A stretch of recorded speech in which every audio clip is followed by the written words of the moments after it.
Alright guys, welcome back. We just got done killing the Miss Noble, or the Shashaman player, and now we're going to finish up this dialogue. Finish up this guy's story. Shinobi, Yes. I must give you my thanks, Shinobi. Your thanks. You brought the Shamisen player to me just a moment ago. She caressed me while playing her sweet melody. It was a different song than before. Like a lullaby. A peaceful, warm melody. She spoke to me. She played. Thank you for coming to me, she said. It turns out she was calling to me this whole time. Shinobi, please, take this. Alright, so we got another Jesus statue. It's going to basically bring back one of your resurrection powers. Again, very rare item. Only use it when you really need to. So very tired now. Alright, so that's going to be the end of his storyline. So we kind of follow that all the way through. We're going to rest. Regain everything. We got almost 3 experience points. So let's go ahead and farm one up. Matter of fact, we're going to farm one up further up here. Got some more items that we're going to have to get. But yeah, so we picked up a gourd seed that we still haven't used, and we are about to hit 3 experience points. So let's go ahead and finish up the experience points, and then we will head back to Emma and use the gourd seed, because this next boss has the potential to be kind of a roadblock. And then once we get done, we'll go through and we'll explore all the waters and stuff. We've already kind of covered down there. So cross the bridge, and you're going to come up on this little house with a bunch of dudes sitting in front of it. So obviously there's something going on here. There's a big fella and a couple small ones, so we're going to take out the big guy first, and then chain our way through these guys. Again, keep moving. You can see this is one of the guys that's kind of progressed really far on the whole drinking the fountainhead waters. So there's definitely something in this area going on, especially as far as the story goes. But there's that experience point that we needed. Gonna go ahead and soak all the items up. Some good loot here. It's not a bad farming spot. Let me just make sure I didn't miss anything over here. We got to get across, and we'll go ahead and eavesdrop on the inside.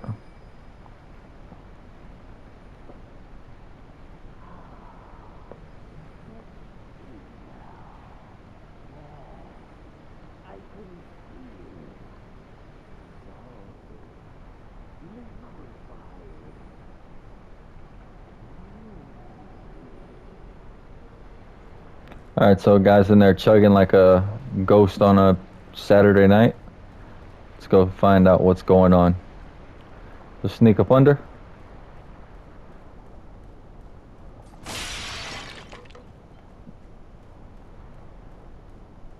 Where is the... Oh, okay, so here's the shinobi door. Gonna go ahead and use it. Turn you over. Let's get to the items. A divine confetti and a statue of Buddha. Again, the statue of Buddha in this area is kind of important.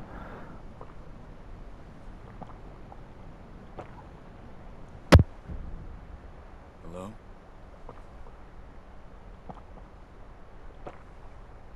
Hey, what are you doing? It feels... Oh, that's good. It's melting inside, but it's not enough. Keep pouring. Pour until it brims. Come forth, my people. Come forth and drink. Drink. Indulge yourselves in the sweet nectar. Come forth as citizens of the palace. One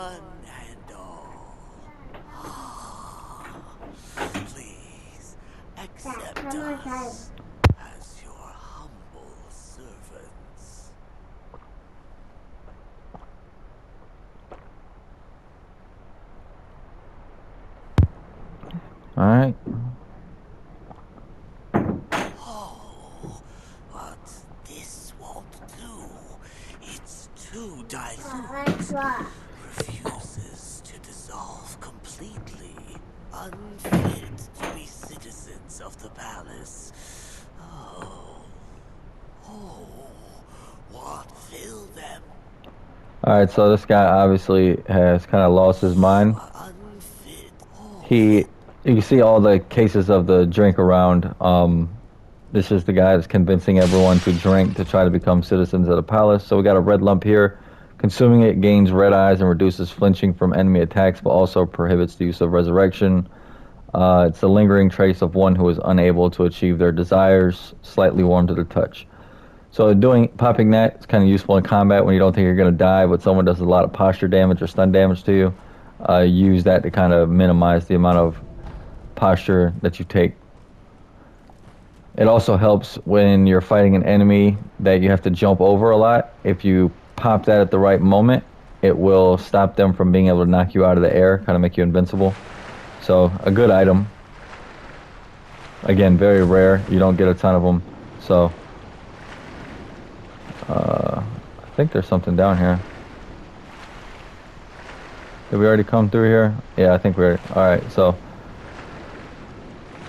check for a couple more items. And then we'll go check with Emma.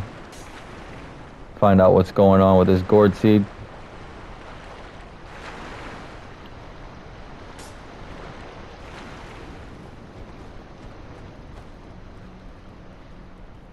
I want to say that there's something behind the house. Yeah. Let me see. Get her on the backside.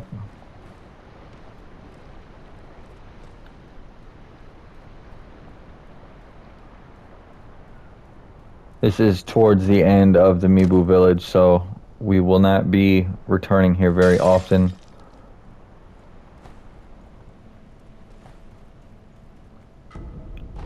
More crafting materials, which is always nice to have. And we are going to exit stage right.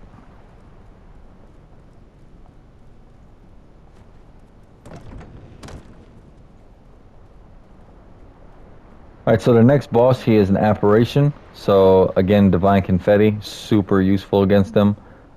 He kind of has a weird attacking pattern. You're going to fight him right up here. We're not going to engage him yet. We're going to go back and spend the experience. That way if we die, we don't lose anything. But he has a very delayed set of attacks, so it's going to be kind of off-putting. However, you should be able to persevere just by making sure you get through the blocks. The problem with him is he has a massive health pool, and, well, it's actually a she, but she has a massive health pool, and her posture gains really slowly, and it drops very rapidly. So you're going to want to get in some damage on her health to increase the amount of time that it takes for her posture to go down.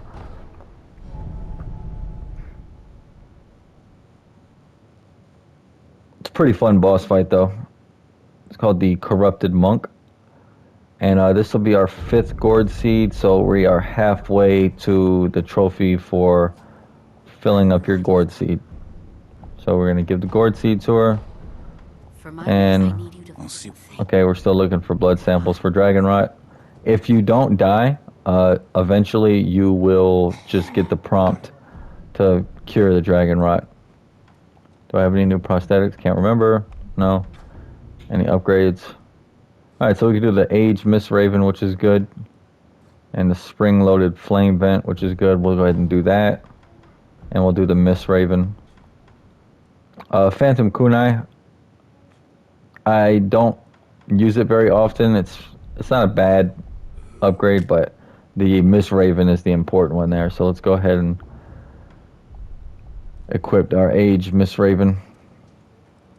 And now we're going to spend our experience points. Acquire skills. And we're going to want to get the double Ichimonji. Okay, so after this, we just got 3 more points to farm up in here. And then we'll get Ashina Cross. Don't really use it very often. But the double Ichimonji was very important to pick up. So, Mibu Village, Watermill. Alright, so there's a couple cheese ways to defeat this boss. A lot of people don't like fighting this one. However, it's not that bad. You just have to be very patient with how you engage. Is he gone for good? Yeah, so he's gone for good. And we're just going to run through the area. We're not going to kill all those enemies again. We're just going to clear all the way through and come out on the other side. Again, Divine Confetti. We've picked up quite a few, so it's a good idea to use here. And anything that helps with apparitions, such as Snapseed, will also stun this boss for, I think, 3 or 4 seconds. So go ahead and use our Snapseeds that we picked up in Harada. Get ready to use Divine Confetti. And we're good to go. So the boss will appear. Again, we're trying to get her health down as far as possible. And that's what I mean by very slow delayed attacks. It's kind of hard to time. You feel like you blocked it and it just didn't go through. Watch out for the Perilous Strike coming. If you deflect that perfectly, she will not do a Perilous Strike after. But she always follows up sweeps with a second sweep. Here comes the Perilous. And Ichimonji just to get your posture back and then ready to deflect. And I'll show you what happens when you use the Snapseed. Boom. And you can just see how slowly her posture is going down. So, take some work on her health, but as long as you just don't get greedy, the boss fight is pretty simple. And Divine Confetti really helps to bring her down. Always time that Mikiri counter, and you won't have any problems. This is the biggest problem out of all her attacks. Because if you miss one, you automatically get punished for the second one.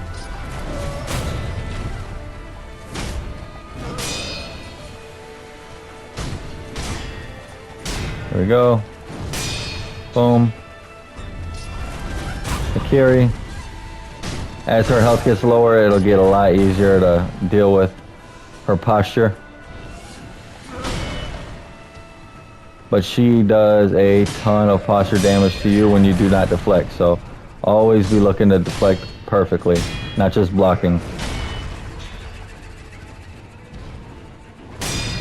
Boom. And what you're looking to do is kind of chip her health down as you keep her posture somewhat high.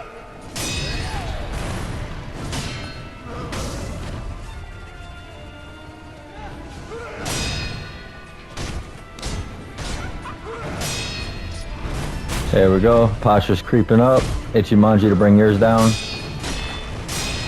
There we go. And you can always pop it, break contact from her and pop another Divine Confetti, but I don't think it's going to be necessary. We should be fine here.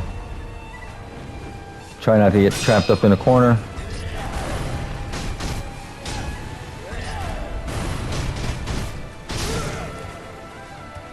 Mistimed that one, but that's why we went and got the new gourd seed. Oh man, I thought it was a Mikiri.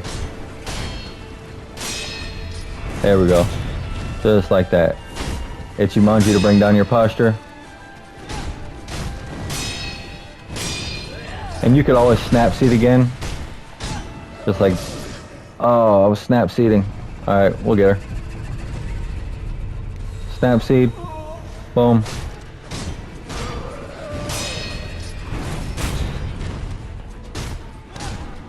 Play defensively.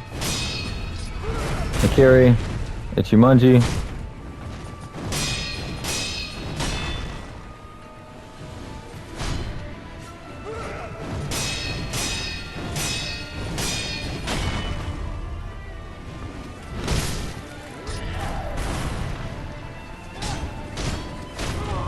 And there we go.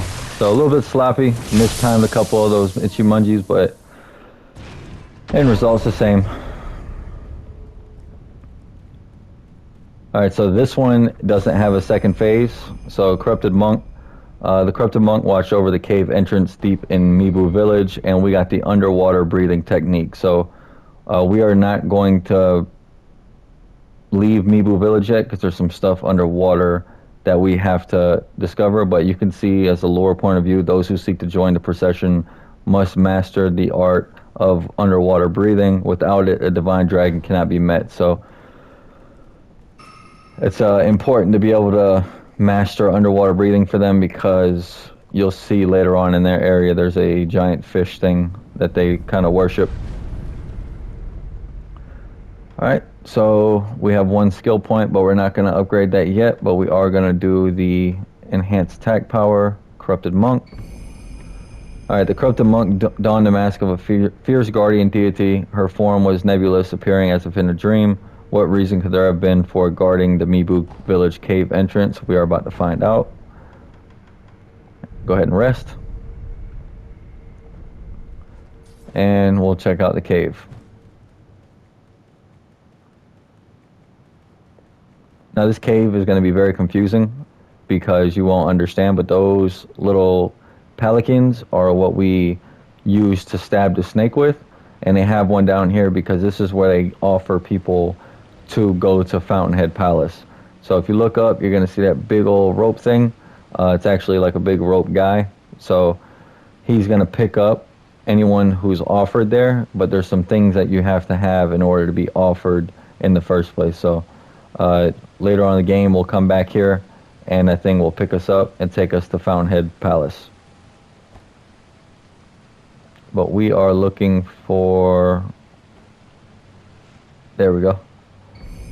Shelter stone. So a stone found on altar deep within the village of water dwellers. Stones will sometimes appear in the bodies of those who have long drank from the fountainhead waters. Step into the Merrill shrine and offer the fragrant, auspicious stone, one of the incense ingredients sought by the divine heir for immortal severance. So none of that makes sense right now, but it will later. Shelter stones such as this are an auspicious omen, sweetly scented for a bridal offering. The palanquin awaits with open arms. So it's an offering to basically to hitch a ride to Fountainhead Palace. They call it the marital ceremony because you're, in essence, I guess, marrying the snake, but it doesn't always have to make perfect sense, right? Alright, so now we are going to... We'll just run back, not a big deal. We'll just hop in the water up here. But yeah, we're going to be exploring the underwater portion because there is some important stuff that we want to grab later on. So I will show you a specific point in the water that doesn't really apply to us at this moment. But if you don't do Mibu Village first and you go find Kuro again, you will have to come here to find an important piece for the what's called the purification or Dragon's Homecoming ending of the game. So just remember that if you're trying to get that extra ending, that there is a piece here if you progress the game in the wrong, well, not in the wrong, but just in a different way that I'm doing it right now. Alright, so we're going to dive. It's going to be some enemy fish here, like coin purse. And you can see all the guys down here that's drowned. Bunch of bodies. They've been trying to master the technique of breathing underwater. These guys are really easy. Just use circle to get up on them. And red carp eyes. So a carp that lived in the Mibu Village pond that has 2 red eyes. Carp with red eyes that cannot become masters. Though they considered incomplete creatures that lack the ideal number of scales, their eyes are said to be everlasting. The researcher Dojin in the abandoned dungeon wants those eyes to improve his procedure. So we haven't met Dojin yet, but I mentioned that there was a guy that we could have offered, the samurai guy that ended up dying here. We could have offered him as an experiment, and he would have ended up as like a zombie kind of thing. But basically he's trying to create immortal warriors for Ashina. Alright, so here's another prayer bead. Very important to pick those up if you're trying to cap out on maximum health. And that should be the last item that we need underneath the water. Now, if you come here, like I said, after you do, if you find Kuro before you do the monk area, which we're gonna probably go to after we find Kuro. No, we'll do the monk area next. You're gonna have to come back to this pond in order to find a book that you're gonna need, and I'll explain that a little bit later. So run past these guys again. Can't remember if we bought everything from the guy down here, so we're gonna rest. How many prayer beads do we have? 3, so we need 1 more prayer bead. Purchase items. Alright, so we bought everything other than the coin purses, which is fine.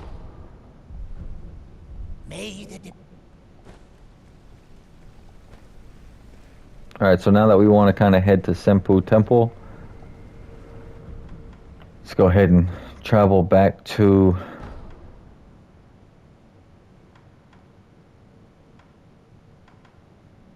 Let's clear out the Ashina Castle first.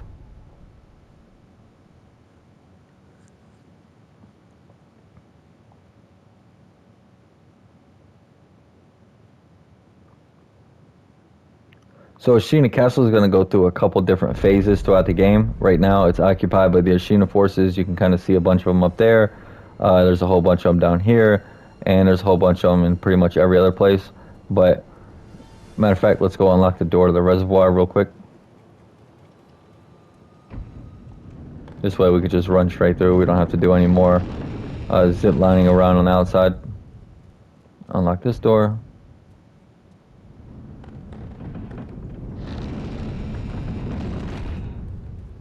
Go collect this item. And these are just areas that you can access that don't really make sense right now, that you can access them, but they'll make sense later on as more of the game kind of opens up. Go ahead and jump down. Get the pellet. And this is going to be the door to the reservoir, which we already cleared, so we don't have to go back there, but it's good to have the shortcut because we will be returning to the reservoir later on.